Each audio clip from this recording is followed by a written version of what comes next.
இன்றைய மார்க்க வகுப்பிலே இஸ்லாமிய கொள்கை இஸ்லாம் இந்த மனித உலக சமுதாயத்தில் ஏற்படுத்திய மாற்றம் என்ன என்கின்ற தலைப்பில் ஒரு சில முக்கியமான செய்திகளை இந்த இடத்திலே நான் உங்களுக்கு மத்தியில் பதிவு செய்யலாம் என்று நினைக்கிறேன்.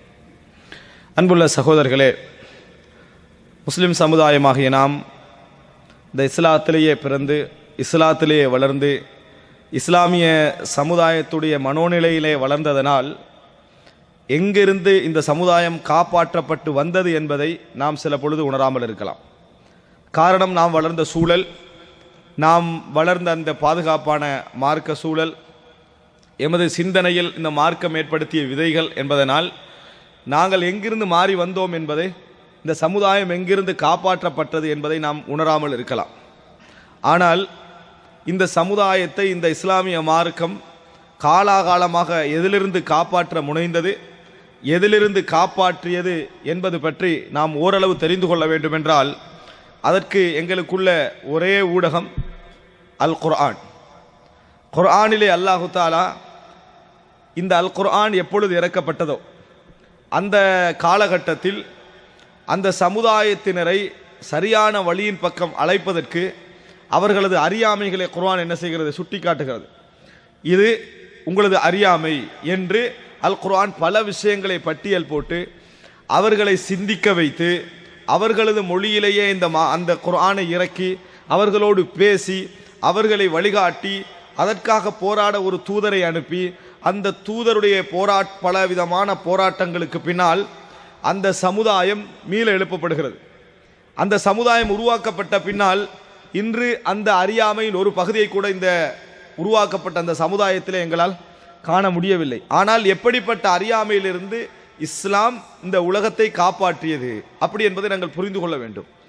வெறுமனே இஸ்லாம் சமுதாயத்தை யாரெல்லாம் ஏற்றார்களோ அவர்களை மட்டும் அது காப்பாற்றியது என்று சொல்ல முடியாது. இந்த இஸ்லாமிய சமுதாயத்துடைய எழுச்சி, இந்த மார்க்கத்தை ஏற்றதனால், இந்த மார்க்கத்தை புரிந்ததனால் முழு உலகத்திலும் இஸ்லாமிய சமுதாயம் என்ன செய்தது அப்படி என்பதை பார்த்த சமுதாயத்தினரும் தங்களை அது போன்ற அறியாமைகளிலிருந்து விடுவித்துக் கொண்டார்கள், விடுவித்துக் கொள்ள முயன்றார்கள். இஸ்லாத்திற்கு நுழையாது விட்டாலும் அது போன்ற அறியாமைகளிலிருந்து விடுவித்துக் கொள்ள முயன்றார்கள். அப்படி விடுவித்துக் கொண்ட ஒரு சமுதாயம் தான் இந்த மேற்கத்தேய உலகம். மேற்கத்தேய உலகம் இது போன்ற அறியாமை இஸ்லாத்துக்குள்ள வரல. இஸ்லாத்திற்குள்ள வராது விட்டாலும் சரி, எதை இஸ்லாம் கடுமையாக கண்டித்ததோ அது போன்றவைகளை அவர்களது பாணியிலே என்ன செய்து கொண்டார்கள்? தங்களிடமிருந்து கலைந்து கொள்ள முயற்சி எடுத்தார்கள். இஸ்லாத்தை ஏற்காததனால் மற்ற பாதிப்புகள் அவர்களிலே இன்னும் என்ன செய்கின்றன? இருந்து கொண்டிருக்கின்றன. ஆனால் விடுதலை பெற்றார்கள். அதற்கு பலவிதமான செய்திகளை ஐரோப்பாவுடைய வரலாறு நம்ம என்ன செய்யலாம்? படித்தால் நம்ம தெரிந்து கொள்கிறோம். ஐரோப்பியர்களுடைய வரலாறை நாம் படிக்கின்ற பொழுது இஸ்லாம் எப்பொழுதோ ஒழித்துவிட்ட அறியாமை எல்லாம் ஒரு குறிப்பிட்ட ஒரு 300 400 அல்லது 500 600 வருடங்களுக்கு முன்னால், அதாவது 1000 வருடத்துக்குள்ள எல்லாம் அப்போதான் என்ன செய்து மாற்றங்கள் அடைவதையெல்லாம் நாம் என்ன செய்கிறோம்? பார்க்கிறோம். அபுல் ஹசன் நதுவி ரஹ்மஹுல்லா அவர்கள் ஒரு புத்தகம் எழுதுகிறார், மாதா ஹசீர் அல் ஆலம் பின் ஹைதாத்தில் முஸ்லிமீன். முஸ்லிம்களுடைய வீழ்ச்சியின் மூலம் இந்த உலகம் சந்தித்தது என்ன, இந்த உலகம் அடைந்த நஷ்டம் என்ன, முஸ்லிம்களுடைய வீழ்ச்சியின் மூலம் இந்த உலகம் அடைந்த நஷ்டம் என்ன என்று அழகான ஒரு புத்தகத்தை என்ன செய்கிறார்? எழுதுகிறார்.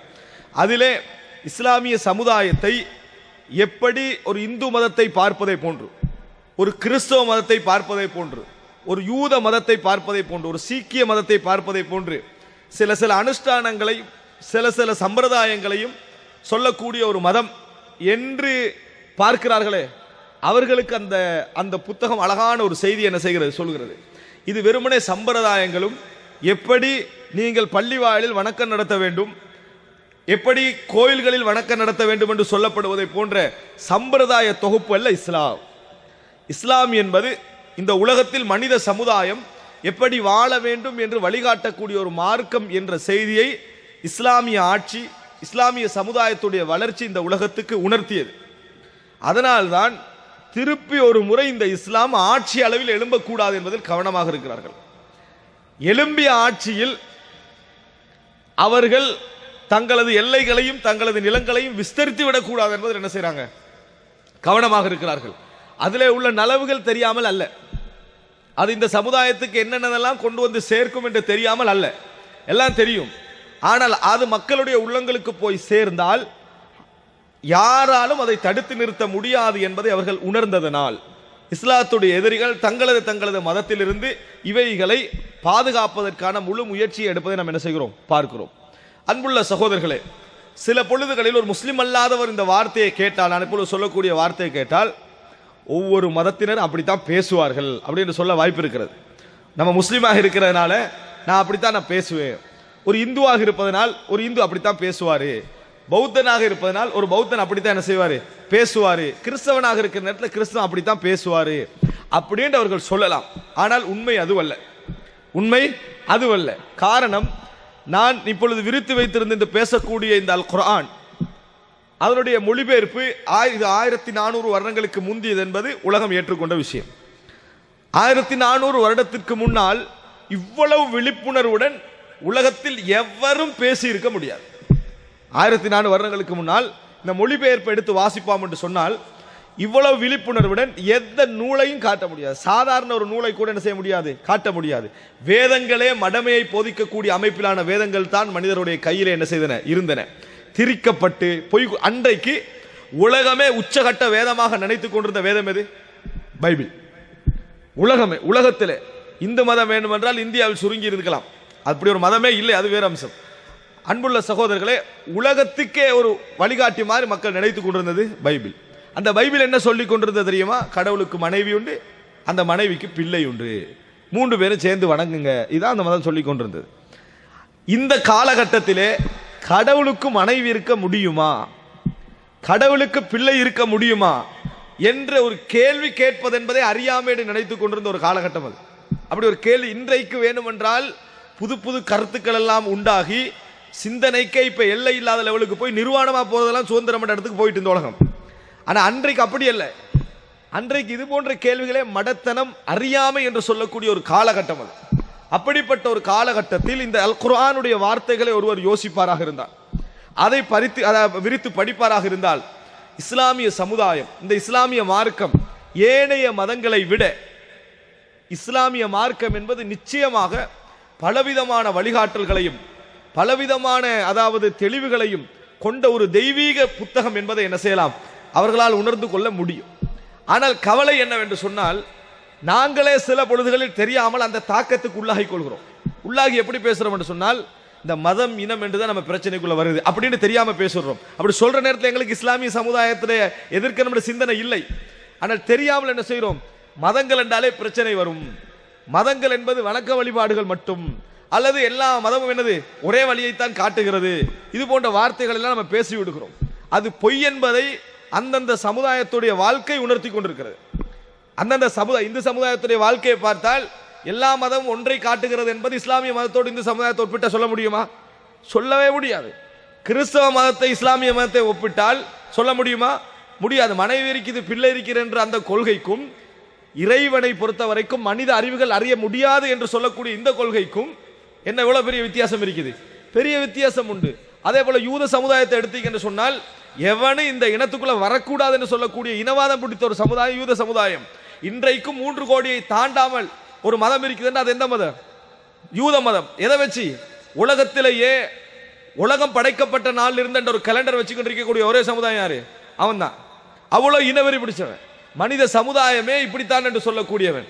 ஆனால் இப்படியெல்லாம் நீங்க ஒப்பிட்டு பார்த்தீங்க என்று சொன்னால், இஸ்லாமிய சமுதாயத்துடைய அந்த எல்லைகளை பொறுத்த வரைக்கும் எந்த வித சிம்பிளாக ஒருவர் இந்துவாக வேண்டும் என்றால், ஒருவர் கிறிஸ்தவராக வேண்டும் என்றால், ஒருவர் யூதனாக முடியாது, யூதனாக வேண்டும் என்றால், ஒருவர் முஸ்லீமாக வேண்டும் என்றால், இந்த ஒவ்வொரு சமுதாயத்தை நடக்கக்கூடிய விஷயங்களை பாரு.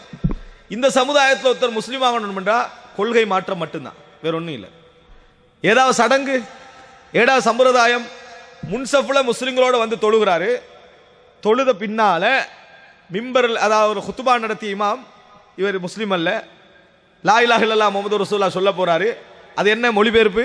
அவனுக்கு லா இலாஹ இல்லல்லாஹ் முஹம்மது ரசூலுல்லாஹ் சொன்னா விளங்கிறாது என்பதற்காக வேண்டி என்ன செஞ்சுறோம், முதலாவது நாங்கள் சம்பிரதாயம் சடங்கு ஓதலை, முதலாவது என்ன கொள்கைன்னு சொல்லி கொடுக்குறோம். நீ விளங்கி வரணும், விளங்காம வந்து சரி வராது என்பதனால படைச்சவன் ஒருவன் தான், அவனை மட்டும்தான் வணங்கணும், வேற யாரையும் வணங்கக்கூடாது, யாருக்கும் தலை சாய்க்க கூடாது. ஒன்று, முகமது ஸல்லல்லாஹு அலைஹி வஸல்லம் இந்த கொள்கையை கொண்டு வந்த இறுதி தூதர், அதை ஏத்துக்கலன்னு இப்ப சொல்லிட்டீங்களா அல்லாஹ் அக்பர், நீ முஸ்லீம், அவ்வளவுதான்.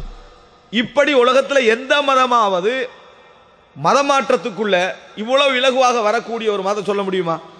ஆரம்பம் தொடக்கம் கடைசி வரைக்கும் அப்படி இருக்கக்கூடிய விஷயம். இந்த மதத்திலிருந்து வெளியேற்றத்தை எடுங்க. ஏனைய கொள்கைகளை நீங்க கடவுளையே எதிர்த்து கொண்டு இந்து அழைக்கலாம். கிறிஸ்தவத்துக்குள்ளே தான், யூதத்துக்குள்ளே தான். எந்த கொள்கையை நீ எதிர்த்தாளா, எந்த கொள்கையை கடவுள் இல்லை என்று சொன்னா நீ முஸ்லீம் அல்ல. கடவுளுக்கு இணை கற்பித்தால் முஸ்லீம் அல்ல. ஏன்? எங்களுக்கு எண்ணிக்கை பெரிதாக தேவையில்லை என்று சொல்லக்கூடிய ஒரு மார்க்கம். இங்க கிரௌட் அதிகமாக இருக்கணும், எப்படியாவது நம்ம 160 200 கோடி ஆகிறோம் என்பதற்காக வேண்டி சும்மா அதெல்லாம் சொல்லாங்க எல்லாரும் முஸ்லீம் தான் அப்படி என்று இருக்க வேண்டும் விரும்பாத ஒரு சமுதாயம் இது. அப்படி என்று விரும்பாத ஒரு சமுதாயம் இது. அப்படி என்றால் எல்லா மதமும் உண்டு, எல்லா கொள்கையும் உண்டு, எல்லாம் ஒரு நதியில் சங்கமிக்கிறது, எல்லாம் ஒரே பாதையில் சங்கமிக்கிறது என்ற ஒரு போலி கொள்கை இஸ்லாமிய சமுதாயத்தை ஏனைய மதங்களோடு ஒப்பிட வைத்து விடும். ஏனைய மதங்களை எல்லாம் நீங்க எடுத்துக்கொண்டீங்க என்று சொன்னால் அந்தந்த மதத்தினருக்கு அது ஒரு புனிதமானதாக இருக்கலாம், மாற்று கருத்தில்லை. அவர்களுடைய புனித அளவில் நாங்கள் அவர்களுடைய உரிமைகளை என்ன செய்கிறோம், மதிக்கிறோம். ஆனால் இன்னொரு இடத்தில் அழகான முறையில் உங்களுக்கு சொல்ல முடியாது. இஸ்லாமிய சமுதாயத்துக்குள்ள நீங்க பார்த்தீங்க என்று சொன்னால் இஸ்லாமிய சமுதாயத்துக்குள்ள வந்த 190% என்ன சொல்லி இஸ்லாத்துக்குள்ள வருவாங்க சொல்லுங்க பாப்போம். ஒரு விஷயம் சொல்லி தான் வருவாங்க. அஹ்லாக்குகளை பார்த்தோம் வந்தோம், குர்ஆனை படிச்சோம் வந்தோம், ஏகத்துவ கொள்கையை படிச்சோம் வந்தோம், சமத்துவம் உண்டு வந்தோம். ஏனைய கொள்கைகள் எடுங்க அப்படி சொல்ல மாட்டாங்க. எப்படி சொல்லுவாங்க தெரியுமா? நோய்வாய்ப்பட்டிருந்தேன், ஜீசஸ்ட போனேன், குணமாயிச்சு வந்தோம். விளங்கிட்டா? அது நடந்தது, அற்புதமா இது நடந்தது, அதனால வந்தோம், இதனால வந்தோம் என்று அவர்களுக்கு நடந்த சொந்த லாபம் ஒன்றை சொல்வார்களே தவிர இஸ்லாமிய சமுதாயத்தில் மட்டும்தான் நீங்க என்ன பார்ப்பீங்க? அஹ்லாக்குக்காக வந்தோம், ஏகத்துவத்தை பார்த்து வந்தோம், ஒற்றுமையை பார்த்து வந்தோம், சமத்துவத்தை பார்த்து வந்தோம், இப்படி சொல்வார்கள். அப்படி என்றால் கொள்கையை முன்னிறுத்தி அதை சுமந்தவர்களை பின்னிறுத்தி சொல்லக்கூடிய ஒரு மார்க்கம் இஸ்லாமிய மார்க்கம். நபர்களை முன்னிறுத்தி எது கொள்கை அதை பின்னிறுத்தி சொல்லக்கூடிய மார்க்கம் எது? மற்ற மார்க்கம் என்பதை நாம் என்ன செய்கிறோம், பார்க்கிறோம். எப்படி இது ரெண்டும் சமமாகும்? அன்புள்ள சகோதரர்களே, இன்ன தீன இந்தல்லாஹில் இஸ்லாம், அல்லாஹ்விடத்தில் மார்க்கம் என்பது, வழிமுறை என்பது, கொள்கை என்பது இஸ்லாம் மட்டும்தான். இந்த இஸ்லாம் எதற்கெல்லாம் விடுதலை சொல்கிறதோ அந்த இஸ்லாம் இல்லாமல் இந்த உலகத்தில் எந்த ஒரு படித்தவனாலும் இந்த சமுதாயத்துக்கு உயர்ந்த பூரணமான விடுதலையை கொண்டு வந்து சேர்க்க முடியாது. அது எவராக இருக்கலாம், எவனாக இருக்கலாம். அன்புள்ள சகோதரர்களே, இந்த உலகத்தில் யாராவது சீரிய முறையில் சிந்தித்தால் அவர் இஸ்லாத்துக்கு ஏதோ ஒரு வகையில் சார்பாகத்தான் இருக்கணும். எப்படி? சீரிய முறையில் சிந்திச்சாருன்னு வைங்களே, அவர் ஏதோ ஒரு வகையில் இஸ்லாத்துக்கு சார்பாகத்தான் இருக்கணும். அதனது அர்த்தம் அவர் இஸ்லாத்துக்கு சார்பானவன் அர்த்தம் அல்ல. அதனது அர்த்தம் அவர் இஸ்லாத்துக்கு சார்பானவர் என்ற அர்த்தம் கிடையாது. சீரிய முறையில் சிந்திச்சா, ஒருத்தர் சிந்திக்கிறாரு, எந்த மத சிந்தனையும் இல்லை, எந்த கொள்கையும் இல்லை, சும்மா ஃப்ரீயா சிந்திக்கிறாரு. ஃப்ரீயா சிந்திச்சா அவரோட மனசு என்ன சொல்லும்? மனிதர்களை பிரித்து பார்க்க சொல்லாது, உயர்ந்தவன் தாழ்ந்தவன் சொல்லாது, இவன் கேவலமானவன் சொல்லாது, படைப்பு அடிப்படையில் இவன் தாழ்ந்த உயர்ந்த சொல்லாது. அவனோட சிந்தனை அதை சொல்லும். இப்போ அவன் இஸ்லாமிய முறையில் தான் சிந்திக்கணும். அவனோட சிந்தனை இப்போ இஸ்லாமா தான் இருக்குது. அதுதான் இஸ்லாம் சொல்லக்கூடிய சிந்தனை. எனவே அவனுக்கு இஸ்லாம் தேவைப்படும். அதனது அர்த்தம் இஸ்லாத்துக்கு சார்பானவன் அர்த்தம் அல்ல. அதனது அர்த்தம் அவன் இஸ்லாத்துக்கு சார்பானவன் அர்த்தம் அல்ல. இஸ்லாத்துக்கு சார்பானவனாக இருந்தால் சிம்பிளாக இஸ்லாத்தையே முன்னிறுத்தி தான் அவனுக்கு விடுதலைக்கு வழின்னு சிம்பிளா சொல்லி முடிச்சுட்டு போயிடலாம். இவ்வளவு விடுதலைக்கு கஷ்டப்பட வேண்டிய அவசியமெல்லாம் என்னது இல்லை. எனவே அன்புள்ள சகோதரர்களே, இஸ்லாமிய மார்க்கத்தின் ஊடாகத்தான் இந்த சமுதாயத்திற்கு எல்லா வகையிலும் விடுதலை என்ன செய்யலாம், கொண்டு வந்து சேர்க்கலாம் என்பதை வெளிப்படையாக ஒரு மதத்துக்குள் இருந்து பார்க்கின்றவருக்கு முழுமையாக உணர முடியாமல் இருக்கலாம். ஆனால் அந்த மதத்தை படிப்போம், அந்த மார்க்கத்தை படிப்போம், அதனை விளங்குவோம் என்று நினைச்சார் என்று சொன்னால் அவர் அந்த உண்மையை உணர்வார். அந்த உண்மை என்ன செய்வார், உணர்வார். முஸ்லிம் சமுதாயத்துடைய நிலை என்ன அப்படின்னு நீங்க பார்த்தீங்க என்று சொன்னால், இந்த அழகான இஸ்லாமிய கொள்கைக்கு தவறான சேறு பூசி கொண்டிருக்கின்றவர்கள் இஸ்லாத்துக்கு வெளியில் உள்ளவங்கள முதலாவதாக முஸ்லீம்கள். இஸ்லாத்துக்குள்ள வெளியில் உள்ளவர்கள் இரண்டாவதா சேறு பூசுறாங்க. முதலாவது அழகான இந்த இஸ்லாமிய கொள்கை கெட்ட வடிவில போய் முஸ்லீம் அல்லாதவர்கள்ட்ட சேருவதற்கு முதல் காரணம் யாரு? முஸ்லிம்கள். இஸ்லாம் இந்த சமுதாயத்துக்கு செய்த முதல் விடுதலை நான் ஒரு பட்டியலாக சொல்றேன். இந்த உலகம் இருட்டில் இருக்கிற நேரத்தில் முழு உலகமும் விதிவிலக்கான சில தனிநபர்களை தவிர இந்த முழு உலகமும் மௌட்டிகத்தில் இருந்தது. மௌட்டிகம் என்ன? மூட நம்பிக்கை, இணை வைப்பு இதுல இருந்து கொண்டிருந்தது. கண்டது காலையும் விழக்கூடிய நிலைமை. சிலைகள் தனக்கு கீழ் தான் ஆள வேண்டியவைகளுக்கெல்லாம் அதுக்கு ஆள்ற சிந்தனையும் இல்லை. தன்னால ஆளப்பட்டால் அதுக்குரிய ஃபீலிங் இல்லாததுக்கு மனித கால என்ன செஞ்சா சிரம்படித்து கொண்டிருந்தான். சூரியனுக்கு, காளை கன்றுக்கு, சிலைகளுக்கு, தன் மலத்தையும் சலத்தையும் சுமந்த சாதாரண மனிதர்களுக்காக எல்லாம் சுமந்து கொண்டிருந்த பார்க்கிறோம். கண்ட கண்ட நிகழ்வுகள் எல்லாம் காரணமாக வைத்து இதனால் தான் அது நடக்கிறது, அதனால் தான் இது நடக்கிறது என்று சம்பந்தம் இல்லாததெல்லாம் போட்டு ஒரு வீழ்ச்சியான ஒரு நிலையில இருந்து நம்ம பார்க்கிறோம். அன்புள்ள சகோதரர்களே, மூட நம்பிக்கையை சுமந்த ஒரு சமுதாயம் எவ்வளவு பெரிய ஆயுதத்தை கையில வச்சிருந்தாலும் திருப்பி அனுப்புறது லேசு. திருப்பி அனுப்புவது என்னது? லேசான வேலை. காரணம் என்ன? அவன் மூட நம்பிக்கையோடு இருக்கக்கூடியவன். அவனுக்கு மூட நம்பிக்கை சம்பந்தமான ஏதாவது ஒன்றை ஏற்படுத்தி விட்டாலே போதுமானது அவன் திரும்பி ஓடுவதற்கு. மூட நம்பிக்கையோடு வாழக்கூடிய ஒரு சமுதாயத்தில் இந்த குர்ஆன் இறங்கி முதலாவது சொன்ன செய்தி என்ன? முதல் செய்தி தஹ்ரீருல் அக்ல் மினல் உபூதியா. மனிதனை இன்னொத்தண்டிருந்து விடுதலை செய்ய வைக்கிறது இரண்டாவது. இன்னொருவனை ஆள வைப்பதிலிருந்து விடுதலை செய்ய வைப்பது இரண்டாவது அம்சம். மிக முக்கியமான அம்சம் என்ன தெரியுமா?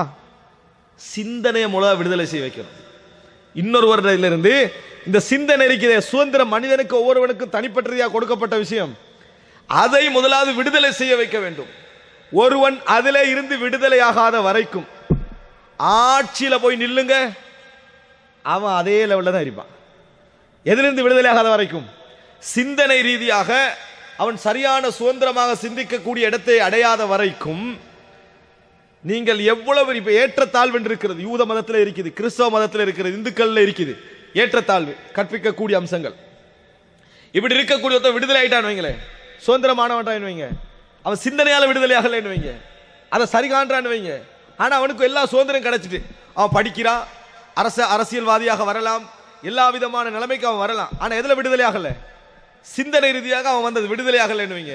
அவன் அரசியல்வாதியாக வந்தாலும் நான் தாழ்த்தப்பட்டவன் சிந்தனை அவனுக்கு இருந்துகிட்டே இருக்கும். அவன் எதுல முதலாக விடுதலை ஆகணும்? சிந்தனையில விடுதலை ஆகணும். தஹ்ரீருல் அக்ல், சிந்தனை ரீதியாக விடுதலையாக வேண்டும் என்றால் அந்த விடுதலையை சொல்லக்கூடிய ஒரு கொள்கைக்குள் அவன் வரணும். அப்பதான் அந்த சமுதாயம் அதை கொடுக்கும். எதுக்குள்ள வரணும்? அந்த விடுதலையை சொல்லக்கூடிய ஒரு சமுதாயத்திற்குள் அவன் வர வேண்டும். அந்த சமுதாயத்தில் உள்ளவன் என்று நான் சொல்ல வேண்டும். அப்படி இருந்தால் மட்டும்தான் அவனால் என்ன செய்ய முடியும்? விடுதலை அடைய முடியும். அப்படி ஏற்காத, அப்படி சொல்லாத, அந்த உரிமையை தராத ஒரு கொள்கையில் அவன் இருந்து கொண்டு அவன் விடுதலையே ஆகிவிட்டாலும் எவனும் பிடிக்காண்டி அவன் அப்படி நினைத்துவான். அவனோட மைண்ட் செட் அப்படித்தான் என்ன செஞ்சுக்குது, உருவாக்கப்பட்டிருக்கிறது. முதலாவது மக்காவில் நீங்கள் பார்க்கலாம், முஹம்மது ஸல்லல்லாஹு அலைஹி வஸல்லம் அவர்கள் சொன்ன முதல் பிரச்சாரம் என்ன? இந்த சிலைகள் உங்களுக்கு எந்த பலனும் தரவில்லை. உங்களுக்கு இன்றைக்கு எங்களுக்கு எவ்வளவு சிம்பிள் ஆகிறது. இந்த சிலைகள் எந்த பலனும் தரவில்லை, இந்த சிலைகள் எங்களுக்கு எந்த தீங்கும் செய்யவில்லை என்பது எங்களுக்கு அலிஃப் பாத்தா. அப்படித்தானே? இது அலிஃப் பாத்தா. இது திருப்பி திருப்பி ஏன் குர்ஆன் சொல்லுது அப்படின்றது நிறைய பேர் கேள்வி. விளங்கிட்டா? இது நிறைய இடத்துல ஏன் வருது? ஆனால் உலகத்திலே 600-700 கோடி பேருடைய கொள்கை அது. எது? சிலை. உலகத்தில் இதே மூளையை வைத்திருக்கக்கூடிய, இதே படிப்பை அறிவை வைத்திருக்கக்கூடியவருடைய கொள்கை என்ன? அதுதான். சிலை பலன் அளிக்கும், சிலை தீங்கு செய்யும், சூரியன் தன்னகத்த ஒரு தீங்கு செய்யும், காளை கன்று அதனால் ஆகும் அழியும், ஒளி அதனால் ஆக்கவும் முடியும் அழிக்கவும் முடியும். இப்படி மலத்தையும் சலத்தையும் சுமந்த ஒரு நோயாளியாக இருக்கக்கூடிய ஒரு மனிதனால் ஆக்கவும் அழிக்கவும் முடியும் என்பது போன்ற சிந்தனை உலகத்தில் எத்தனை கோடி மக்களுடைய கொள்கை. அன்புள்ள முஸ்லிம் சமுதாயத்தில் அந்த 150-160 நீங்க அப்படி எடுத்துட்டீங்கன்னு சொன்னால் 700 கோடி பேர்ல 500 லட்சம் கோடி பேருடைய நம்பிக்கை. அது எந்த மதத்திலே இருந்துட்டு போகட்டும், எல்லா இடத்துலயும் உள்ள நம்பிக்கை. எனவே குர்ஆனும் சுன்னாவும் அதை பேசிக்கொண்டே இருக்கிறது. என்றைக்கும் அது பேசும். அது எல்லா காலத்துக்கும் பொருந்தும். நவீனமா முன்னேறிட்டார்களாம், அதனால குர்ஆன் 1400 வருடங்களுக்கு முந்தியதான். இன்றைக்கு பேசுற மாதிரி இருக்குது. இன்றைக்கு பேசுவது போல இந்த கேள்வி இருக்குது. இந்த கேள்வி எங்களுக்கு அலிஃப் பாத்தா என்ற கேள்வி, ஒரு ஆனா ஆவண்ணா மாதிரி, அது அரிச்சுவடி கேள்வி மாதிரி எங்களுக்கு. ஆனால் இது 500 லட்சம் கோடி மக்களுக்கு என்ன மிக முக்கியமான கேள்வி. சில பொழுது பல இடங்களில் எங்களுக்குரிய கேள்வியாகவும் மாறும். மனிதன் இறுக்கமான சோதனைக்குள் அகப்படுற நேரத்தில் இது போல மூட நம்பிக்கை சிந்தனைகள் தலையில என்ன செய்யும், வர பார்க்கும். அங்கெல்லாம் இந்த கேள்வி என்னது, மிக முக்கியமான கேள்வி. நீங்க அழைச்சா அது பதில் சொல்லுதா கேட்கிறான். நீங்க அழைத்தால் அது பதில் சொல்லுதா? நீங்க பேசினா ஏதாவது ரிப்ளை வருதா?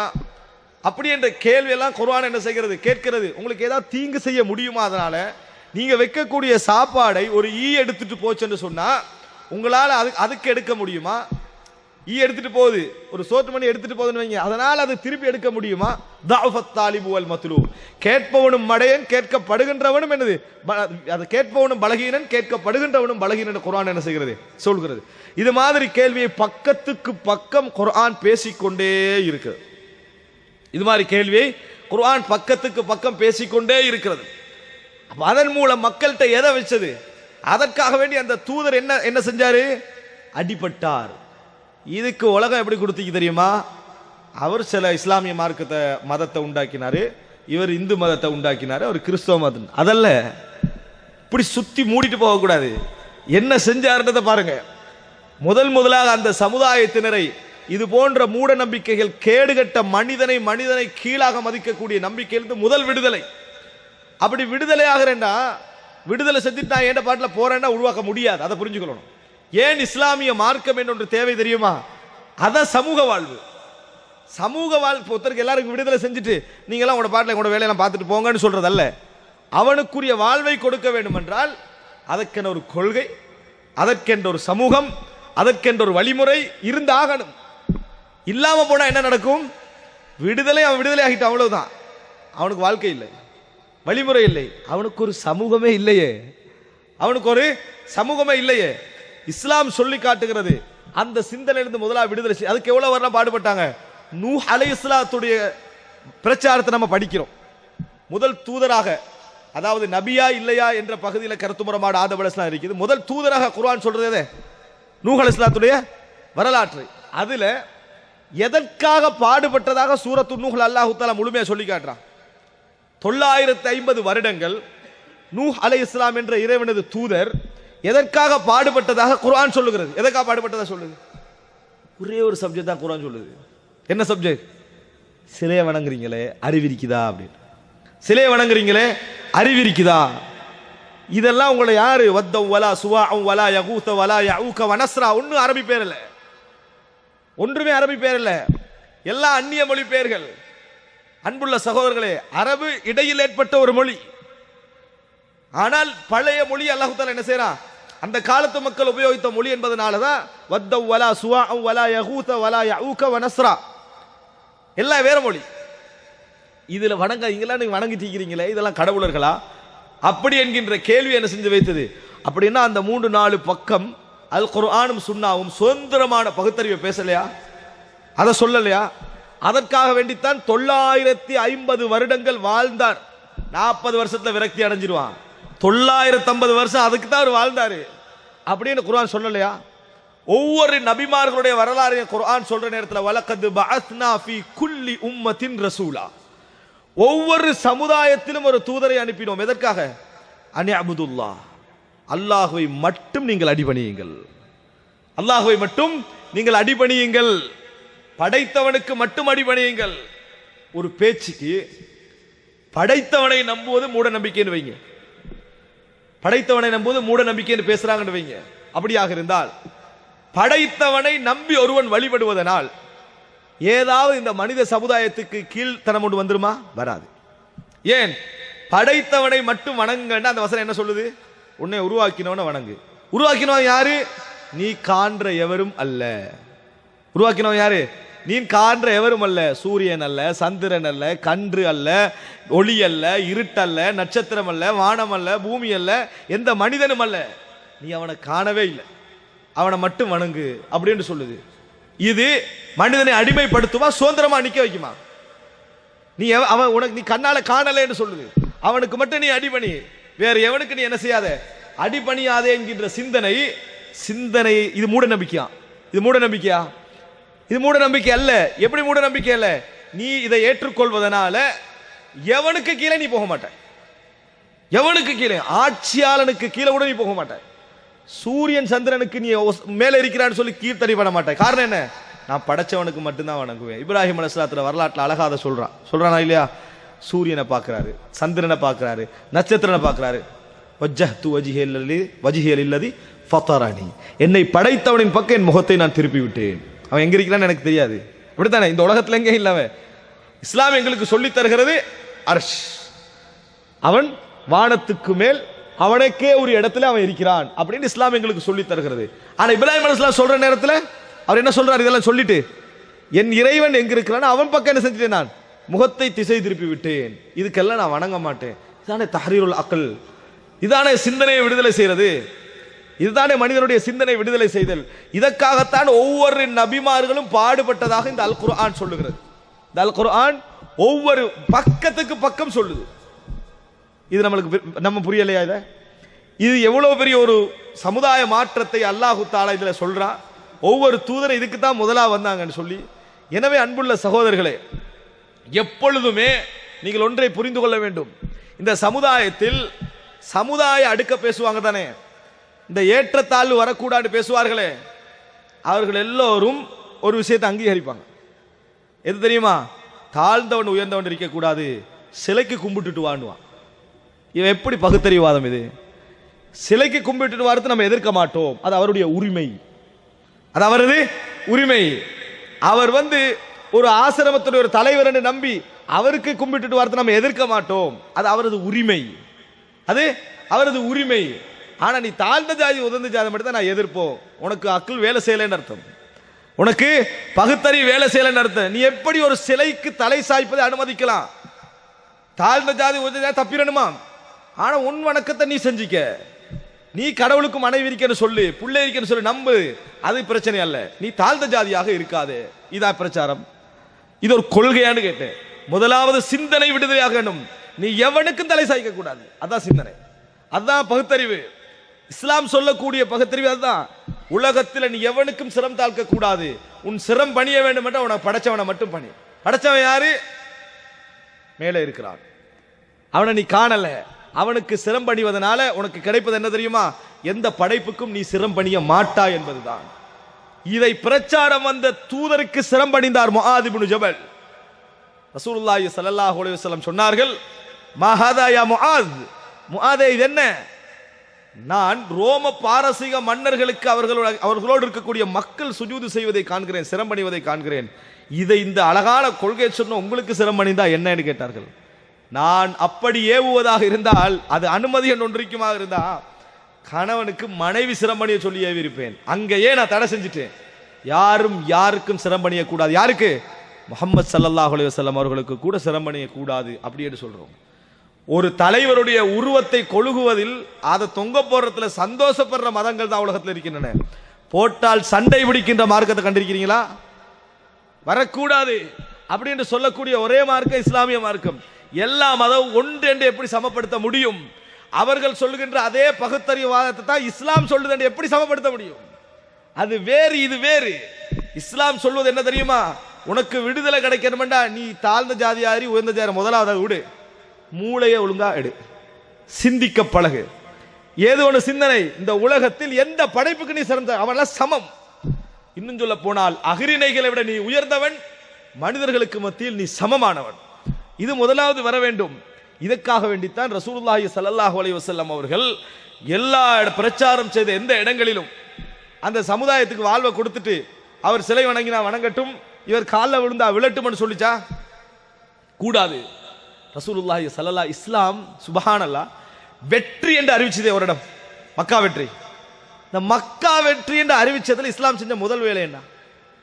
முதல் வேலை ஆட்சியை பலப்படுத்துற வேலையை செய்யல, அமைச்சர் பதவி கொடுக்கிற வேலையை செய்யல, பகிர்வளிக்கிற வேலையை செய்யல. குல் ஜாஅல் ஹக்கு வ ஸஹகல் பாத்தில் இன்னல் பாத்தில கான ஸஹூகாண்டு 360 சிலைகளை உடைத்தெறிந்தது இஸ்லாம் செஞ்ச முதல் வேலை. மூட நம்பிக்கை. யார் உடைத்தெறிந்தாரு? யார் பிரச்சாரம் செய்தாரோ அவர் உடைத்தெறிந்தார். 360 சிலைகளை விட்டும் அந்த காபத்துல்லா சுத்தமாக்கப்பட்டது. இங்க இறைவனை தவிர வேற எவனுக்கு நம்ம சிரமணிய கூடாது. சொன்னவரும் சிரம்பணிந்தார். யாருக்கு? படைத்தவனுக்கு. யார் பிரச்சாரம் செய்யப்பட்டார்களோ அவர்களும் சிரம்பணிந்தார்கள். யாருக்கு? படைத்தவனுக்கு. அன்புள்ள சகோதரர்களே, அழகான முதல் 360 உடைத்தெறிந்த பின்னால ரசூலுல்லாஹி ஸல்லல்லாஹு அலைஹி வஸல்லம் அவர்கள் முதல் சொன்ன அறிவிப்பு என்ன?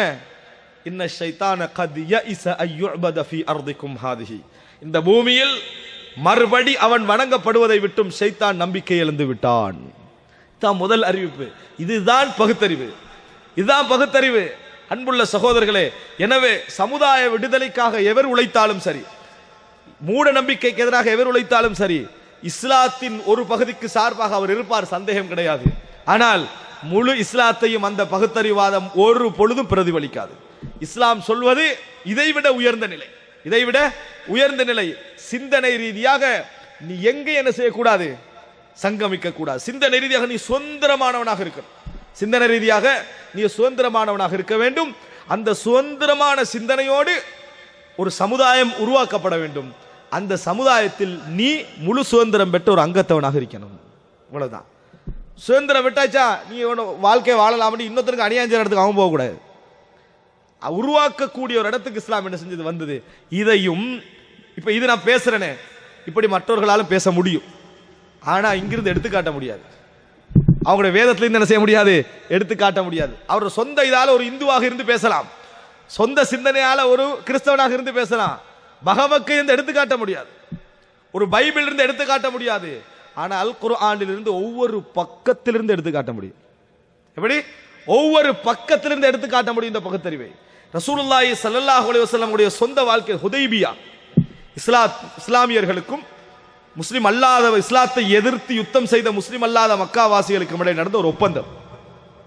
ஒப்பந்த நேரத்தில் எந்த பகுத்தறிவாதியுடைய சிந்தனை எங்க இருக்கும், இதை முடிச்சுட்டு எப்படி மக்காவுக்குள் என்டர் ஆகிறது அல்லது எப்படி பின்னால போறது. அன்றைக்கு இரவு மழை விளைந்த பின்னால சுபகு தொழுகையை நிறைவேற்றிவிட்டு முஹம்மது ஸல்லல்லாஹு அலைஹி வஸல்லம் அல்லாஹ்வுடைய தூதர் அந்த மக்களோடு பேசிய வார்த்தை என்ன, இறைவன் நேற்று கூறினான், உங்களை படைத்தவன் நேற்று கூறினான். என்ன கூறினா, இன்றைக்கு விடுகின்ற நேரம் ஒருவர் இணை வைப்பாளராகவும் இன்னொருவர் முஸ்லிமாகவும் காலை பொழுதை அடைந்திருக்கிறார். எப்படி தெரியுமா, இந்த நட்சத்திரத்தால தான் மழை பொழிந்தது யார் சொன்னாரோ அவர் நிராகரித்து விட்டார், இஸ்லாத்தை விட்டு வெளியே போயிட்டாரு. எங்களுக்கு கிரௌடு ரசூல் ஹுதைபியா உடன்படிக்கையில் இருக்கிற 1500 பேரை தக்க வச்சுக்கல தான் அவனவன் ட்ரை பண்ணுவான். ரசூலுல்லாஹி ஸல்லல்லாஹு அலைஹி வஸல்லம் சொல்றாங்க, இப்படி யாராவது சொன்னவங்க இங்க இருந்தாங்கண்டா எங்களுக்கு குறைஞ்சிட்டு எண்ணிக்கை தேவையில்லைன்னாங்க. 500 பேர் சொன்னாங்களா, அந்த 500 பேர் என் சமுதாயத்தை சேர்ந்தவன் அல்ல.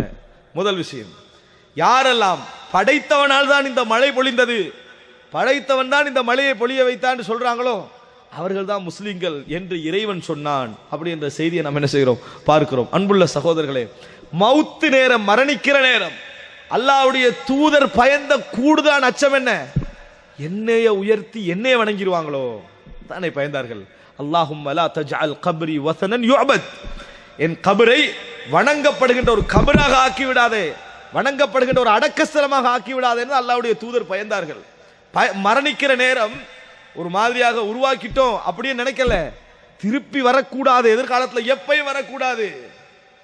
சுப்ஹானல்லாஹ். அன்புள்ள சகோதரர்களே, இந்த உலகத்தில் எவரெல்லாமோ மூட நம்பிக்கை இஸ்லாமிய சமுதாயத்துக்குள் நுழைக்கப்பட்டு விட்டது. ஆனால் அல்லாஹ்வுடைய தூதர் இறுதி வரைக்கும் வணங்கப்படவில்லை. அல்லாஹ்வுடைய தூதர் அவருடைய துஆ, அவருடைய பிரார்த்தனை இறைவன் அங்கீகரித்தான். எந்த அளவுக்கு சொன்னார்கள், அல்லாஹ்வுடைய தூதர் மரணிக்கிற நேரத்தில், நல்லவர் ஒருவர் மரணித்தால் போய் அடக்கஸ்தலத்தில் அடக்கிருங்க, பள்ளியில் அடக்கிட வேண்டாம். யூத கிறிஸ்தவர்கள் நபி அவர்கள் மூச்சு திணற திணற துணியை போட்டுட்டு என்ன செய்யறாங்க, மூச்சு திணறிக்கிறாங்க, மூச்சு திணற நேரம் துணியை அப்படி விளக்குவாங்க மரணிக்கிற நேரம். அந்த நேரத்தில் அபிசீனியாவில் கண்ட கிறிஸ்தவ கோவில்களை பற்றி பேச்சு வருகிறது. அல்லாஹ்வுடைய தூதர் துணியை விளக்கிட்டு என்ன சொன்னாங்க, அழகான ஒரு வார்த்தை சொன்னார்கள், உலாயிக ஷிராருல் ஹல்க் இந்தல்லாஹ், அல்லாஹ்விடத்தில் மிக மோசமானவர்கள் அவர்கள்தான். உலாயிக இதா மாத ஃபீஹிமுர் ரஜுலு ஸாலிஹ் பனவ் அலா கப்ரிஹி மஸ்ஜிதா வஸவ்வரு ஃபீஹா தில்க ஸுவர் அலா இன்னி அன்ஹாக்கும் அன் தாலிக், அவர்கள்தான் தங்களில் ஒரு நல்ல மனிதர் மரணித்து விட்டால் அவரை அடக்கம் செய்து அதுக்கு மேல ஒரு வணக்கஸ்தலம் கட்டி அதுல உருவத்தை வரைந்து விடுவார்கள், அவர்கள் தான் இறைவனிடத்தில் மிக மோசமானவர்கள், நான் உங்களை அதை விட்டும் தடுக்கிறேன் என்று அல்லாஹ்வுடைய தூதர் சொன்னார்கள். ஆனா உருவாக்கி விட்டவங்களுக்கு சில வச்சு மாலை போடுற ஒரு சமுதாயத்தில் இருந்து பகுத்தறிவாது. அன்புள்ள சகோதரர்களே, பகுத்தறிவு, அல்லாஹ்வுடைய தூதருக்கு ஒரு உருவப்படம் வரையக்கூடாது, அதான் பகுத்தறிவு. அவர் வணங்கப்படக்கூடாது என்று சொன்ன ஒரு சமுதாயம், என்று சொன்ன ஒரு தலைவர். அன்புள்ள சகோதரர்களே, இப்படி சொல்லப்பட்ட இஸ்லாமிய மார்க்கத்தில் தான் இணை வைப்பு என்கின்ற பகுதி, மூட நம்பிக்கை, மற்ற அறிவத்தில் சொல்றதாக இருந்தால் மூட நம்பிக்கை என்ற பகுதி எது எதெல்லாம் மூட நம்பிக்கை பட்டியல் போட்டு அதை நம்பினா அவனது மறுமை நிலை என்ன அப்படி என்று பட்டியல் போட்ட ஒரு மார்க்கம் இது. இந்த சமுதாயத்துக்குள்ளே பெரும் பிரச்சனைக்கு வருவதற்கு என்ன காரணம்? இஸ்லாமிய சமுதாயத்துக்குள்ள அந்த மாதிரியான சிந்தனை போக்குள்ளவர்கள் இஸ்லாத்திற்குள் உருவாகிவிட்டார்கள் என்பதுதான்.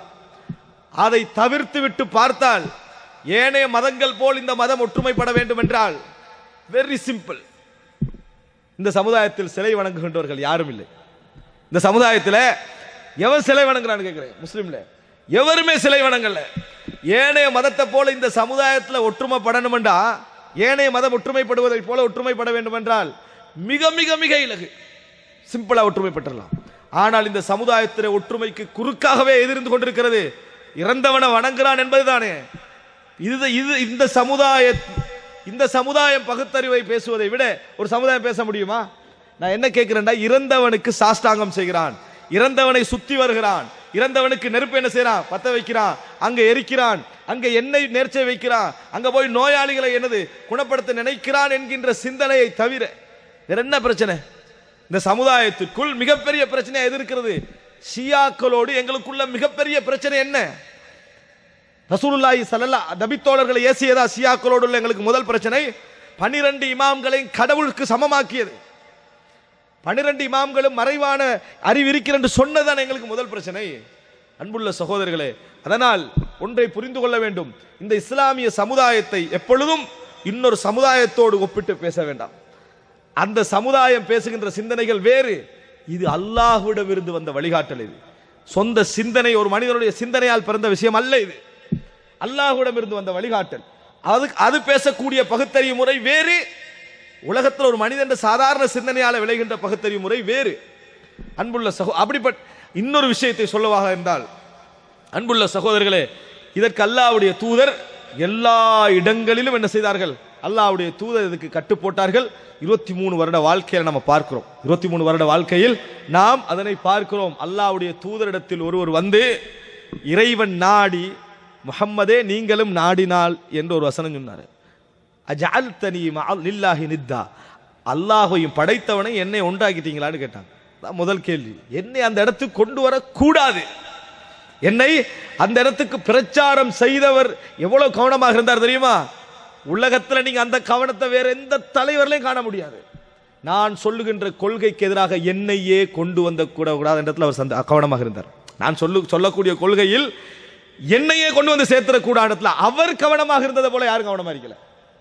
எந்த தலைவரை நீங்க எடுங்க, எந்த தலைவரை எடுங்க, அவர் கவனமாக இருந்ததை போல் வேறு யாரும் கவனமாக இருக்கவில்லை. அன்புள்ள சகோதரர்களே, அப்படி என்றால் முஹம்மது ஸல்லல்லாஹு அலைஹி வஸல்லம் எவ்வளவு கவனமாக இருந்தாங்கன்னா, என்னை ஆக்கிடுவாங்களோ, என்னை வணங்கிடுவாங்களோ, எனக்கு அடக்கஸ்தலை கட்டிடுவாங்களோ, என்னை ஒரு சேர்த்துருவாங்களோ என்பதெல்லாம் கவனமாக இருந்தார்கள்.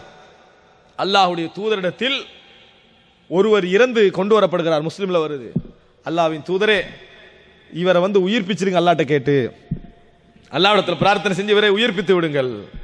அல்லாஹ்வுடைய தூதர் சொன்னார், அவருக்காக பாவ மன்னிப்பு தேடுங்கள். முடிஞ்சது, அவருக்காக பாவ மன்னிப்பு தேடுங்கள், இதுதான் சொல்லப்பட்டது. அன்புள்ள சகோதரர்களே, அற்புதங்களை இஸ்லாம் மார்க்கம் சொல்கிறது என்பது இப்ப இந்த வட்டத்தில் எங்கேயுமே சொல்லல.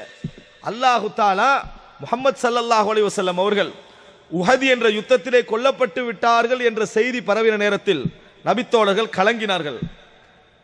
கலங்கிய நேரத்தில் இந்த குர்ஆன் சொன்ன வசனம், இதுக்கு எதிராக பகவத்கீதையில வரலது.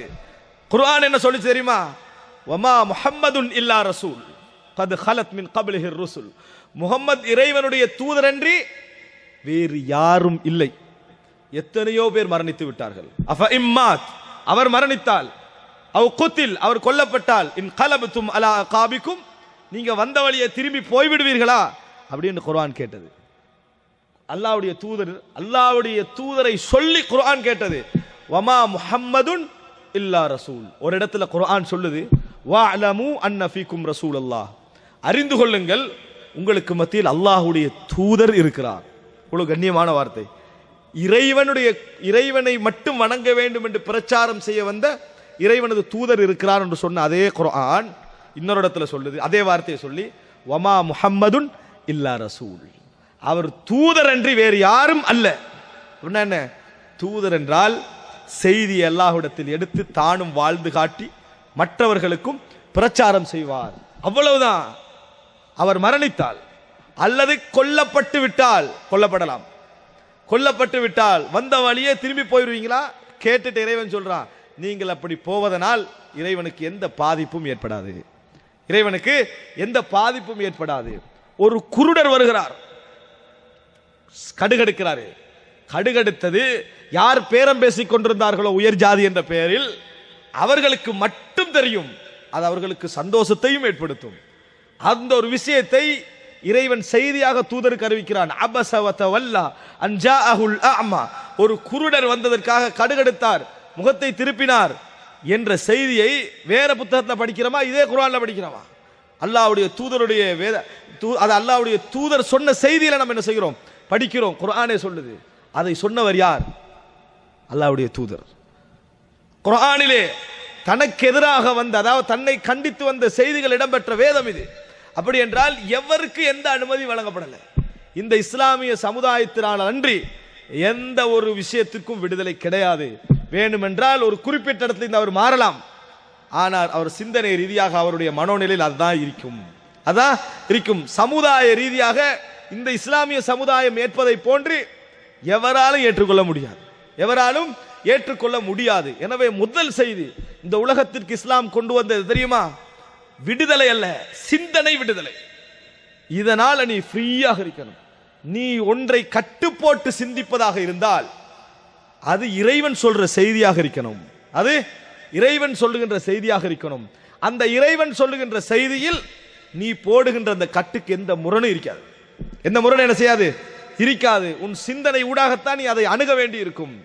சுப்ஹானல்லாஹ். குர்ஆன் பேசுகிற இடத்திலே அவர்கள் மானக்கேடான விஷயங்களை செய்து கொண்டிருந்து ஏன் இப்படி செய்றீங்கன்னு கேட்டா, இறைவன் தான் இப்படி சொன்னான் அப்படின்னு சொல்கிறார்கள். நீங்க ஒரு பதில் சொல்லுங்க, குல் இன்னல்லாஹ லா யஅமுரு பில் ஃபஹ்ஷா, மானக்கேடானதை இறைவன் ஏவ மாட்டான் என்று சொல்லுங்கள், மானக்கேடானதை இறைவன் ஏவ மாட்டான் என்று சொல்லுங்கள் என்று என்ன செய்கிறது குர்ஆன் சொல்லுகிறது. அன்புள்ள சகோதரர்களே, எனவே அல்லாஹ்வுடைய தூதர் 13 வருட காலமாக போராடியதும், அந்த மக்கள் அல்லாஹ்வுடைய தூதரை ஊரை விட்டு வெளியேற்றியதும் அந்த செய்திக்காகத்தான். என்ன, இறைவனை மட்டும் படைச்சவனை மட்டும் வணங்குங்க என்றாரு, இதெல்லாம் வணங்கக்கூடாது என்று சொல்றாரு. இதற்காக வேண்டித்தான். அதுல ஒருவன் விடுதலையாகி விட்டான். நான் கேட்கிறேன், கடவுள் நம்பிக்கையிலேயே ஒருத்தன் விடுதலை ஆகிட்டான் வைங்களே, அந்த சிந்தனையிலிருந்து ஒருத்தன் விடுதலை ஆகிட்டான் வைங்களே, படைத்தவனை மட்டும்தான் வணங்க வேண்டும் என்ற இடத்துக்கு அவன் வந்துட்டான்னு வைங்க, மற்ற எது அவனை கட்டுப்படுத்த முடியும்? உலகத்துல எதுவும் கட்டுப்படுத்தாது, வேற எதுவும் கட்டுப்படுத்தாது. ஏன்? கடவுள் நம்பிக்கையை ஆராய்ந்து நம்பியவன், கடவுள் நம்பிக்கையை பகுத்தறிவுல போட்டு நம்பியவன், கடவுள் நம்பிக்கையை இந்த மாதிரி சிந்திச்சு நம்பியவன் இருக்கிறானே, அவனால வேறு எந்த ஒன்றால் அவனை என்ன செய்ய முடியாது, கட்டுப்போட முடியாது. கடவுள் நம்பிக்கை மூட நம்பிக்கை என்று சொல்லக்கூடியவர்கள் மூட நம்பிக்கையில் இருக்கிறார்கள் என்பது இஸ்லாம் சொல்லக்கூடிய செய்தி. அது இன்னொரு புறம், அது அழகாக என்ன செய்யலாம், அந்த பகுதியை பேசலாம். இரண்டாவது அம்சம் சகோதரர்களே, இந்த செய்தியிலே நான் சொல்ல வேண்டிய மிக முக்கியமாக இஸ்லாம் கொண்டு வந்த சமூக மாற்றங்களை சுருக்கமாக சொல்லி முடித்துக் கொள்கிறேன்.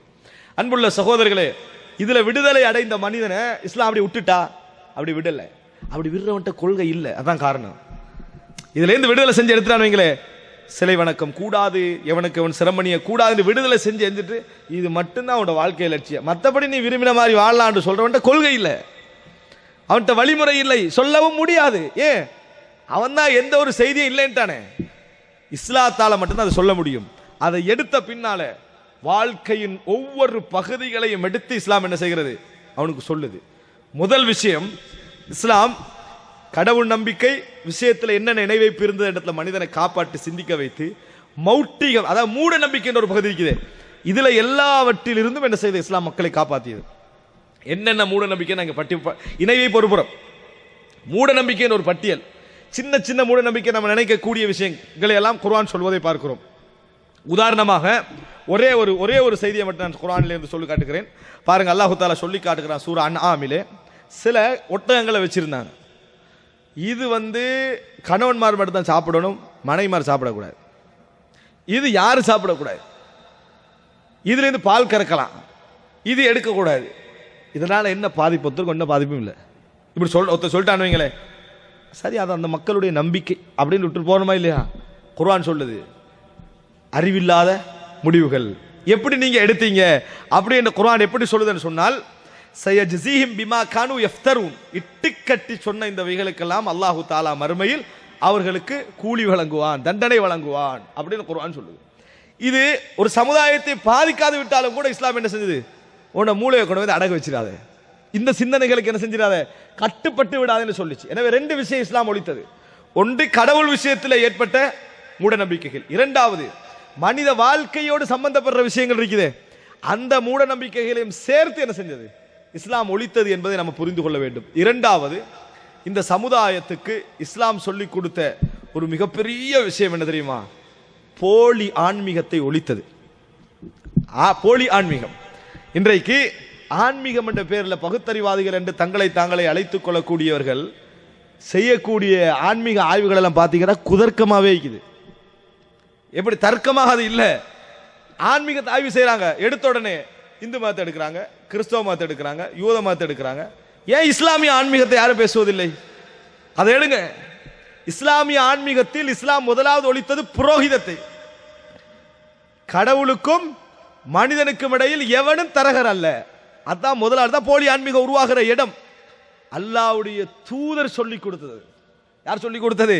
அல்லாஹ்வுடைய தூதர் சொல்லிக் கொடுத்தது. புரோகிதத்தை முதலாக இஸ்லாம் ஒழித்தது. எல்லாவற்றையும் சொல்லி காட்டியது நேரடியாக. இஸ்லாமிய மார்க்கத்தில் மட்டும்தான் பள்ளிக்கு போகிற நேரத்தில், தொழுகிற நேரத்தில் யாரும் என்ன செய்வதில்லை, ஒருவரின் ஊடாக இறைவன் அணுகின்றதில்லை.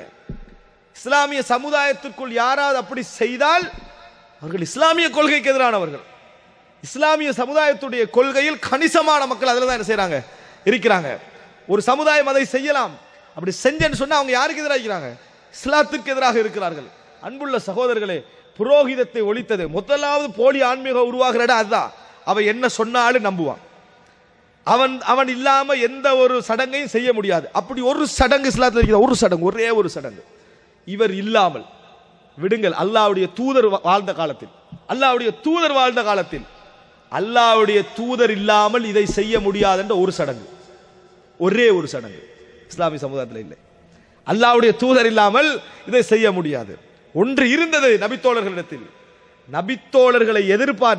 நபி அவர்கள் இருக்கிற நேரத்தில் நபி அவர்களை விட யாரையும் உட்படுத்த மாட்டார்கள். அதற்கு காரணம், அவர் அளவுக்கு இந்த கொள்கை உறுதியாக சொல்லி பிரச்சாரம் செய்து வாழ்ந்து காட்டியவர்கள் யாரும் இல்லை. அவர் இறைவனிடம் இருந்து தூதுத்துவத்தை கொண்டு வந்தவர் என்பது.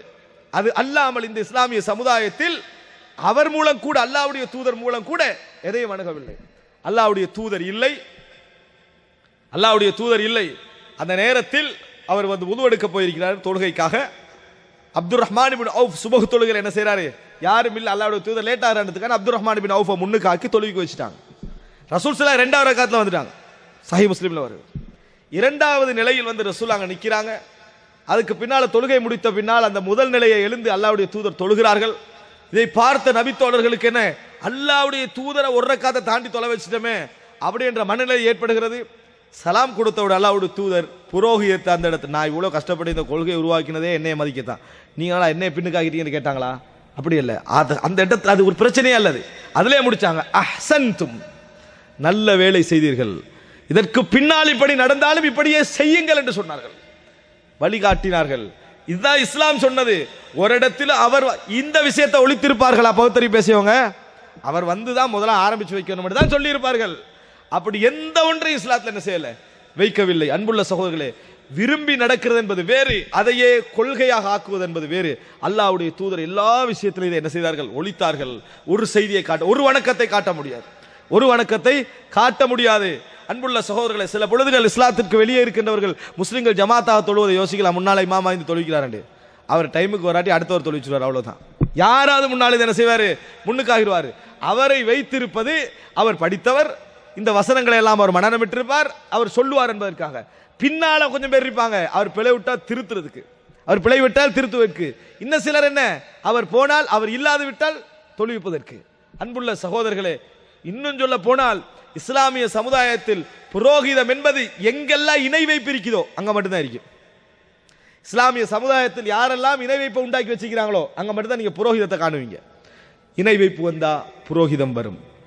இணை வைப்பு போனேன்னு சொன்னா புரோகிதம் என்ன செஞ்சிடும், போய்விடும். இஸ்லாம் ஒழித்து. எனவே அன்புள்ள சகோதரர்களே, புனிதமான ஆன்மீகத்தை இஸ்லாம் கொண்டு வந்து சேர்த்தது எப்படி? இணை வைப்பையும் மௌட்டிகத்தையும் ஒழிப்பதன் மூலம். சிறிய உதாரணங்களை சொல்கிறேன். இந்த ஆன்மீகம் அன்புள்ள சகோதரர்களே, படித்த சிந்தனையாளர்கள் வரைக்கும் எப்படி விளங்கி வச்சுக்கிறாங்க தெரியுமா? அது நீங்க எல்லா இடத்துலையும் பார்க்கலாம். அவங்களோட பார்வையில் இப்போ இந்தியாவை நீங்கள் எடுத்துக்கொண்டீங்கன்னா செக்யூரலிசம், மதச்சார்பின்மை, மதத்திற்கு எதிரானதல்ல, ஏத்திசம் அல்ல. இந்தியாவுடைய ஆட்சி கொள்கை என்ன? ஏத்திசம் அல்ல, மதச்சார்பின்மை. மதங்கள் நீங்கள்லாம் உங்களோட வேலையெல்லாம் அங்கங்கே செஞ்சுக்கோங்க, ஆட்சியில் கையடிக்க வரக்கூடாது. இதுதான் செக்யூரலிசம். அல்மானியான்னு அரபில் சொல்லுவாங்க. அல்மானியா லோகாயுத சிந்தனை போக்கு. அவர்கள் ஆளுவார்கள், மதத்தை கோவிலுக்குள்ளே வச்சுக்கணும், பள்ளிக்குள்ளே வச்சுக்கணும், சர்ச்சுக்குள்ள என்ன செஞ்சிடணும், வைத்து விட வேண்டும். இதான் அந்த கொள்கை செக்யூரலிசம். உங்களோட மேல உங்களுக்கு என்ன செய்யுது, இருக்குது. இதான் அந்த கொள்கை. ஆனால் அன்புள்ள சகோதரர்களே, இஸ்லாத்தை பொறுத்த வரைக்கும் அப்படி ஒன்றுக்கு இஸ்லாம் அங்கீகரிக்கவில்லை. இஸ்லாம் என்ன சொல்லுது என்று சொன்னால், இஸ்லாமிய வாழ்க்கை முறை நீங்க பார்த்தீங்கன்னு சொன்னா பள்ளிகளுக்குள் சுருக்கப்பட்ட ஒரு வாழ்க்கை அல்லது. வணக்கம் விஷயத்தை நீ வீதியிலும் செய்யலாம், வியாபார ஸ்தலத்திலும் செய்யலாம், நீ எங்கேயும் செய்யலாம். ஆனால் ஒரு இடத்துல செய்யக்கூடாது. அடக்கஸ்தலத்தில் செஞ்சிடாத, அங்கதான் இணை வைப்பு ஆரம்பிக்கும், அங்கதான் என்ன செஞ்சிடும், இணை வைப்பு ஆரம்பிச்சிடும், அங்கே செய்யாதே அப்படின்னு சொல்லக்கூடிய மார்க்கம். அன்புள்ள சகோதரர்களே, இறைவனுடைய தூதர் இடத்துல அடக்கப்பட்டிருக்கிறாரா, அங்க வணங்கிறாத. கொள்கையை கொண்டு வந்த தூதர் அடங்கப்பட்ட இடத்தில் வணக்கம் செய்யக்கூடாது என்று சொல்லக்கூடிய ஒரு மார்க்கம். அன்புள்ள சகோதரர்களே, மார்க்கத்துடைய எல்லா பகுதிகளையும் ஆன்மீகத்தையே அப்படி வச்சாங்க தெரியுமா? நான் சொல்ல வந்த விஷயம் என்னென்றால், இந்த உலகத்தில் எல்லா இந்த சிந்தனை போக்கால படித்தவனை என்ன செய்யறான்டா, கலாநிதி முடிச்சு எல்லாம் முடிச்சுட்டு வந்துக்கிறான். திருமண நாளா அவன் இந்த இதுக்கு போயே ஆகணும், விளங்கிட்டா அந்த மத குருட்ட போயாகணும். அவர் தான் சில சங்கடம் எல்லாம் ஓதி ஒன்றும் விளங்காது, அவர் என்னத்தை எல்லாம் ஓதி முடிச்சிருவாரு. அதை அமைதியாக அவன் கேட்டுட்டு இருக்கிறான். காரணம் என்ன தெரியுமா? இதுக்குள்ள மூளையை போடக்கூடாது, இது நம்ம படிப்பு தொழிலோட முடிச்சிடணும். இந்த இடத்துல அவர் வேண்டிய செய்ய நம்ம காது கொடுத்து கேட்டுட்டு அதை செஞ்சுட்டு போகணும். இது மதம், இது சடங்கு, இதுல நம்ம சிந்தனையை நம்ம என்ன செய்யக்கூடாது. அதுபோல இதுக்குள்ள போறானா கோவிலுக்குள்ள மூளையை கழட்டி வச்சிடணும், அவர் என்ன சொன்னாலும் கேட்டுட்டு வரணும். ஆனால் இஸ்லாமிய மார்க்கத்தில் மட்டும்தான் இந்த மாதிரி உலட்டல், இந்த மாதிரியான முனங்கள் இதுக்கு இடம் இல்லை. இந்த மாதிரியான உலட்டலுக்கும் முனங்களுக்கும் இடம் இல்லை. என்ன என்று விளங்கணும். விளங்காம கேட்டீங்கன்னா நீங்களும் அவர்களை கடவுளர்களாக எடுத்துக்கொள்ளீர்கள் என்று சொல்லக்கூடிய மார்க்கம் இது. எப்படி அல்லாஹ்வுடைய தூதரிடத்தில் ஒரு யூதர் வருகிறார் அல்லது ஒரு கிறிஸ்தவர் வருகிறார். குர்ஆன்ல ஒரு வசனம் இருக்குது, அதாவது அதாவது அஹ்பாரஹும் வருஹ்பானஹும் அர்பாபம் மின் தூனில்லாஹ், தங்களது மதகுருமார்களை கடவுளர்களாக எடுத்துக்கொண்டார்கள் என்று எங்களை குர்ஆன் குற்றம் சாட்டுதே.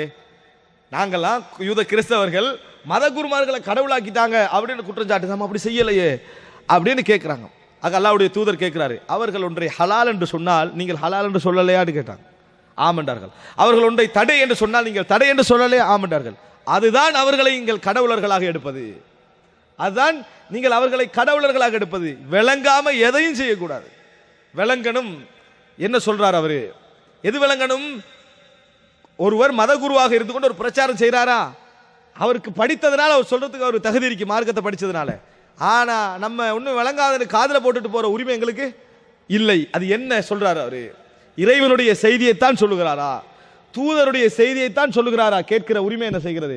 இருக்கிறது. ஆனால் உலகத்தில் எவ்வளோ படித்தவனாக இருந்தாலும் சரி, அது ஒபாமா வரைக்கும் சரி, அங்கே போனால் எல்லாம் விட்டுறான். அதே மாதிரி தான் முஸ்லீம் பள்ளிக்குள்ளே வந்தால் என்ன செய்யறான், அவன் என்ன நினைக்கிறான், அப்படித்தான் நம்ம இங்கே வந்து பேசாமல் இருந்துட்டு போகணும், சரி தொப்பியை போட்டுச்சுன்னா போட்டி கல்றது, இப்படியே நினைக்கிறான். அப்படி ஒரு மார்க்கத்தை இஸ்லாம் என்ன செய்யலை, சொல்லவில்லை. எங்கிருந்தாலும் நீ விளங்கி செய்யணும். அன்புள்ள இது ஒரு பகுதி, புரோகிதத்தை ஒழிச்சது, அதாவது உண்மையான ஆன்மீகத்துக்கு சொல்ற இன்னொரு பகுதி இருக்குது. வணக்கத்தின் பேரால் வாழ்க்கையை ஒழிக்க சொல்லல இந்த மார்க்கத்தில். இன்னொரு பகுதி ஆன்மீகத்தில், போலி ஆன்மீகம், இந்த ரெண்டை சொல்லுவாங்க. ஒன்று புரோகிதம், இரண்டாவது வணக்கம் என்று வாழ்க்கையை விடுறது. வணக்கம் என்று வாழ்க்கை விட்டு என்ன ஆகும்? முதலாவது திருமணத்தை விட்டுருவான். இஸ்லாத்தை தவிர திருமணத்தை விடுவதுதான் உச்சகட்ட ஆன்மீகம் என்று சொல்லக்கூடியது எல்லா மார்க்கமும், இஸ்லாத்தை தவிர. அதனால தான் இங்க இலங்கையில் பஸ்ஸுக்கெல்லாம் போகிறது வந்தீங்கன்னு சொன்னா ரிசர்வ்ட் ஃபார் கிளேஜியன் அடிச்சிருப்பாங்க, மத குருமார்களுக்கு ஒதுக்கப்பட்டிருக்குது. ஏன்? திருமணம் முடிக்காமல முன் சீட்டில் உட்கார்ந்துரு. அதான் அது மத குருமார்னா அவன் யார் தெரியுமா? அங்கே திருமணம் முடிக்காதவன். அவரை தவிர வேறு யார் மத குரு நீங்கள் அங்கே காண முடியாது. யாராக இருந்தாலும், கிறிஸ்தவர்களாக இருந்தாலும் சரி, அதான் பௌத்தர்களாக இருந்தாலும் சரி, திருமணம் முடிக்காமல் இருப்பான், அதான் மத குரு.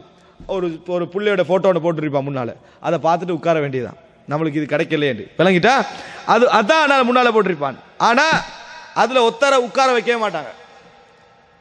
அது முஸ்லிம் சமுதாயத்துடைய எதிர்ப்பின் காரணமாக. யார் மதகுரு வந்தாலும் எழும்பிடுவாங்க, உட்கார்ந்துருப்பாங்க, குழந்தையை கையில் வச்சு அந்த இடத்துல உட்கார்ந்துருப்பாங்க.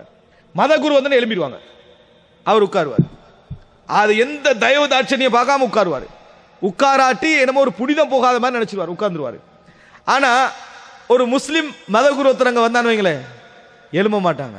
இதுக்காக வேண்டி கொஞ்சம் பேர் கவலைப்பட்டாங்க, என்னது சமத்துவம் இல்லை, நீ உட்கார கூடாதங்க, நீ 4 திருமணம் முடிக்கலாம், அவன் ஒன்றும் கூட முடிக்க கூடாது, அவனுக்கு தான் அந்த இடம். முஸ்லிம் சமுதாயத்தில் 4 திருமணம் முடிக்கலாம், குழந்தைகளோடு வாழலாம், அவனுக்கு உனக்கு வித்தியாசம் இல்லை, அதனால் நீ உட்கார கூடாது, கேட்கவும் கூடாது. காரணம், ரசூலுல்லாஹி ஸல்லல்லாஹு அலைஹி வஸல்லம் சொன்னார்கள், ஒருவர் உட்கார்ந்த இடத்திலிருந்து அவரை எழுப்பாட்டி விட்டு அந்த இடத்தில் நீங்கள் உட்கார வேண்டாம். ஹதீஸ் சஹீஹ் முஸ்லிம். அந்த இடத்துல உட்கார வேண்டாம்.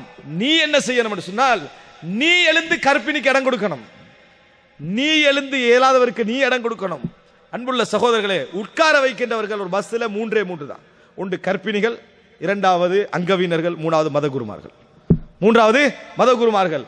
அதுல முஸ்லிம் சமுதாயத்தில் எவரும் வரக்கூடாது. அன்புள்ள சகோதரர்களே, இது என்ன இஸ்லாத்துக்கு என்ன சொல்லுது? இஸ்லாம் என்ன சொல்லுது இந்த இடத்துல? முழுமையான வாழ்வு, அதாவது போலி ஆன்மீகம் வரக்கூடிய முதலிடமே என்ன? துறவரம். அல்லாஹ் குர்ஆன்ல சொல்றான், அதாவது வரஹ்பானியத்தன் இப்ததஉஹா மா கதப்னாஹா அலைஹிம், நாங்கள் விதிக்காத துறவரத்தை அவர்கள் உருவாக்கி கொண்டார்கள், நம்ம விதிக்கல. உலகத்தில் தலைவராக வாழ்ந்து காட்டிய முஹம்மது ஸல்லல்லாஹு அலைஹி வஸல்லம் அவர்கள் 11 திருமணம் முடித்தார்கள். ஒரு குடும்பஸ்தவராக வாழ்ந்து வாழ்க்கையை சொல்லி தந்தார்கள். வாழாம வாழ்க்கையை அவனுக்கு சொல்லிட்டு போகலாம், வாழ்ந்து காட்டி வாழ்க்கையை சொல்லி காட்டணும். ஹைருக்கும் ஹைருக்கும் லி அஹ்லிஹி ஹைருக்கும் ஹைருக்கும் லி மஅபதிஹி என்று சொல்லல.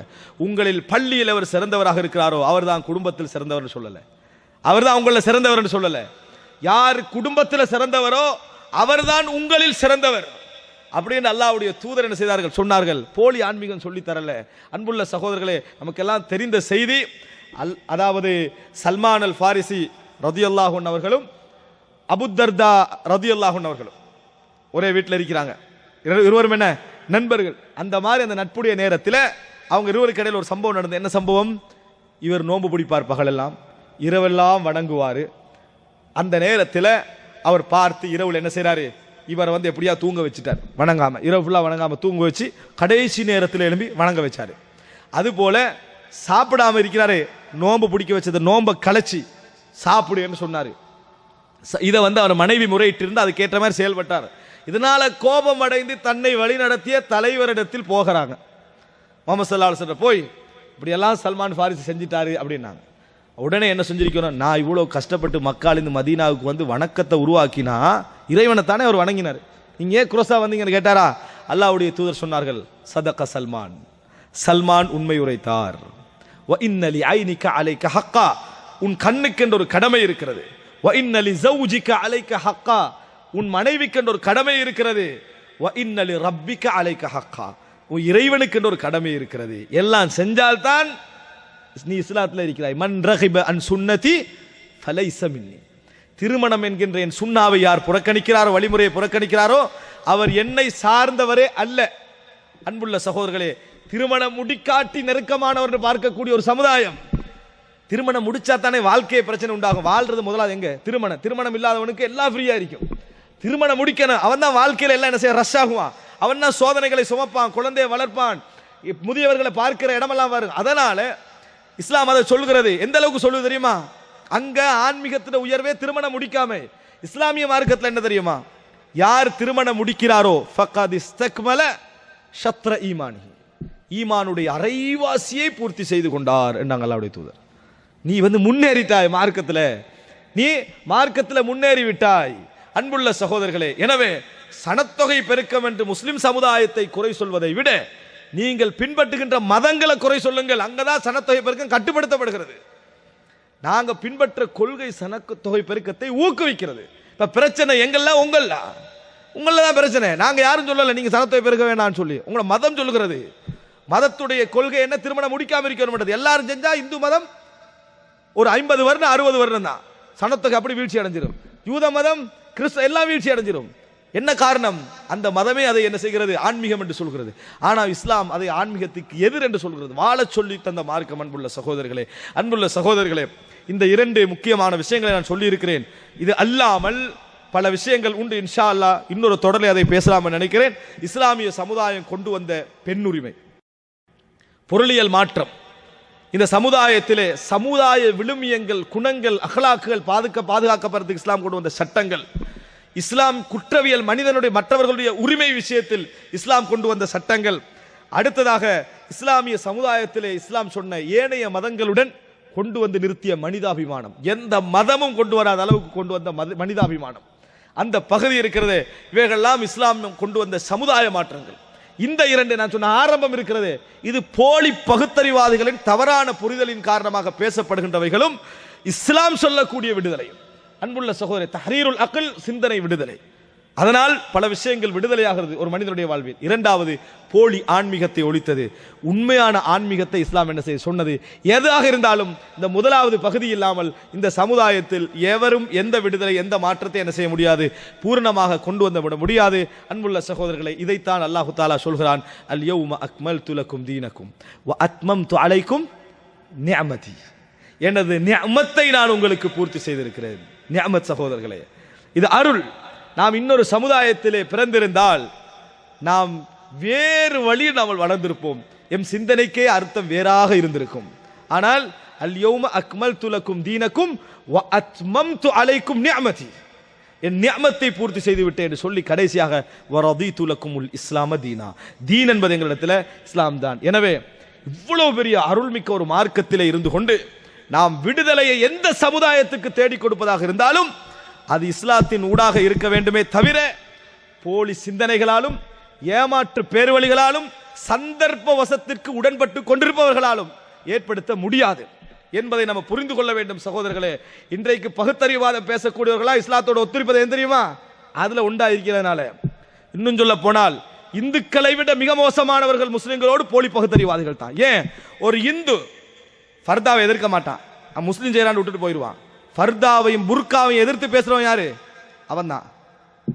அவன் தான் பேசுவான். காரணம் என்ன? கேட்டா பகுத்தறிவாதம் என்று சொல்லுவான். கேட்டா பகுத்தறிவாதம் என்று சொல்லுவான். தாடியை ஒரு இந்து எதிர்க்க மாட்டான். என்ன காரணம்? அவனுக்கு வேற சிந்தனை ஊட்டப்பட்டிருந்தாலே தவிர இயல்பாக இருப்பான். முஸ்லீம் வளர்க்கலாம், முஸ்லீம் உரிமை உண்டு. ஆனா தாடியை அடிமைத்துவவாதம் என்று சொல்றவன் யாரு? அவன் தான். எதற்காக சொல்றான் தெரியுமா? சந்தர்ப்பத்துக்கு உடம்பட்டுக்கிறான். ஆட்சிக்கு வந்தாண்டு வைங்க, அதுல இருந்தாண்டு வைங்க, முழுமையாக முதலாவது பாதிக்கப்படுவது யார்? முஸ்லிம் சமுதாயம். அவங்களுக்கு தெரியும் இவன்கிட்ட தான் முழுமையான விடுதலை உண்டு, இவன் தான் அறிவு ரீதியா பேசுவான்னு தெரியும். எனவே அன்புள்ள சகோதரர்களே, ஒரு கேடுகட்ட அறிமுகத்தை இந்த சமுதாயத்துக்கு நாங்கள் செய்யக்கூடாது. இஸ்லாமிய சமுதாயம் தான் இந்த விடுதலைக்குரிய ஊடகம் என்பதை நாங்கள் பிரச்சாரம் செய்ய, அதற்குரிய கருவிகளாக நாங்கள் பயன்பட வேண்டுமே தவிர கோடாரி காம்புகளாக நாங்கள் என்ன செய்யப்படக்கூடாது, பயன்படுத்தப்படக்கூடாது. அல்லாஹு ரப்புல் ஆலமீன் எங்கள் சிந்தனைகளை விடுதலை செய்து எங்கள் சுதந்திரத்தை இஸ்லாம் எப்படி தந்ததோ அதே சுதந்திரத்தை பேணக்கூடிய மக்களாக எம் அனைவரையும் இஸ்லாத்துடைய வழியை பின்பற்றுவதன் மூலம் இறைவன் எங்களை ஆக்கியருள் புரிவானாக. ஹாதா மா இந்தி வல் இல்மு இந்தல்லாஹ் வ அகூலு கௌலி ஹாதா வ அஸ்தக்ஃபிருல்லாஹ் லி வ லக்கும். வஸ்ஸலாமு அலைக்கும் வ ரஹ்மத்துல்லாஹி வ பரகாத்துஹு.